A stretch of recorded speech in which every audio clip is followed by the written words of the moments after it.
Hi ladies, it's Pam from Flow Into Fitness UK. I'm here just to talk about diastasis today. Diastasis recti, excuse me, is a condition that it can affect anybody. It doesn't have to be pregnancy or postnatal, but it does happen commonly throughout pregnancy. Generally, everybody gets it through pregnancy, and in the postnatal period, it's very common as well. So diastasis recti is where the abdominal muscles separate and they can't come back together. So what we have is when we have our abdominal muscles, we have our rectus abdominis, which is the six-pack muscle. So the six muscles down here that we've all got, just insulated. And these attach up at the rib cage and come down to attach down towards the pubic bone. So what happens is that you've got the muscles here, and then you've got a little line of connective tissue called the linea alba. What happens through pregnancy is instead of the linea alba going straight down from here down towards your pubic bone, through pregnancy it lengthens this direction because of bump, and then it weakens as well. So what happens postnatally is that quite often the linea alba doesn't have the strength or the function to bring the abdominal muscles back in together into what we would call normal.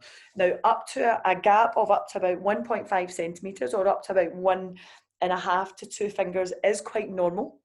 A lot of people can have that when they've not even had any children. So we would see that as being a normal abdominal feature. So we wouldn't worry too much about that. What we do need to worry about is if it's really soft, like your fingers can sink really deeply into the little gap there, and you can't create tension. So if you can push your fingers down into the gap, then you do your breath, pelvic floor.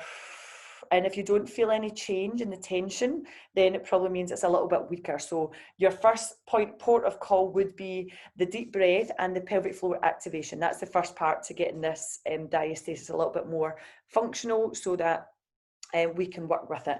Another thing we need to be aware about is if you have any pelvic floor leakage or if you have any back pain, that can be a sign of diastasis, and they can all kind of make each other worse. Now, one of the things we also need to be aware about is that if you have got diastasis, as in bigger than 2 centimetres, lack of tension there, then it could be, even if you are doing a lot of work for it, you start off doing the breath and the pelvic floor, and then we start to integrate it into other exercises. When we do that, there will be times where it might kind of revert back, and that could be when you maybe stop doing your exercises. It could be at particular times of the month due to hormonal fluctuations, and it could be if you're kind of overdoing it, your body's tired, or you're feeling a little bit stressed, or you've got anxiety, depression, anything like that. These can all have an effect on your connective tissue in the body as well. So these are the things we want to be aware of.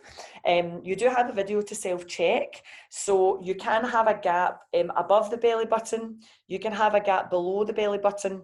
You can have a gap just around the belly button, which is it's quite normal to have that because the connective tissue needs to leave a little bit of space for the belly button. Or you can have a full gap going basically all the way down as well. And that requires some assessment. So the self-check video goes through that with you. If you would like to do that with me, I can certainly give you a video call and we can run through it together, and so that we know what you are feeling for.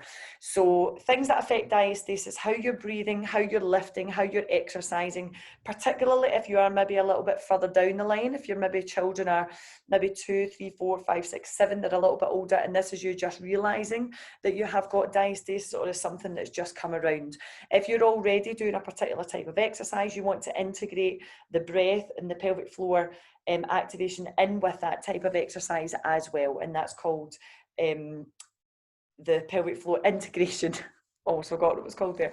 The pelvic floor integration, and the whole system of the breath, the pelvic floor activation is your intrinsic core synergy, and that's what we need. So that's the really intrinsic part of keeping your core strong. So when you're advised, due to having a weak core, back pain, various things like that, you need to strengthen your core, these are the exercises that we're talking about. We're not talking about planks and crunches and all these fancy exercises.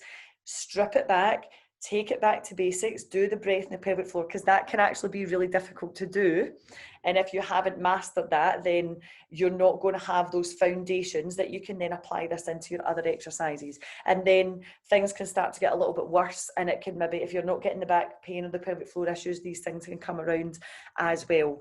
A clear sign of it also is when you're doing exercises that require core strength, which is probably about every exercise that you can do, to be honest. You get the abdominal muscles kind of coming up into a sort of dome shape, and it's like it's kind of pushing upwards. And if you can't control that with your breath and pelvic floor activation, not drawing the belly button to the spine, because we don't want to be doing that.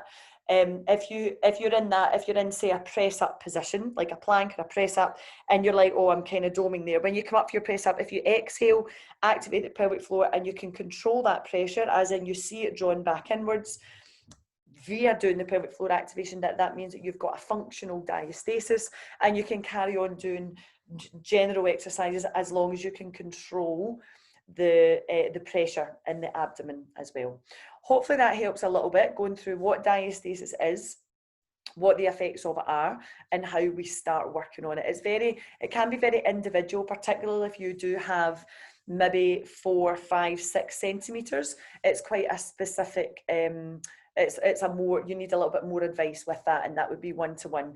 There is another video in the Core Essentials group that goes through how nutrition affects it and stuff as well, because that has a big effect, so you can have a little look at that one. But if you do have any questions at all, just let me know, and I will get back to you as soon as I can. Thanks for watching. See you soon. Bye.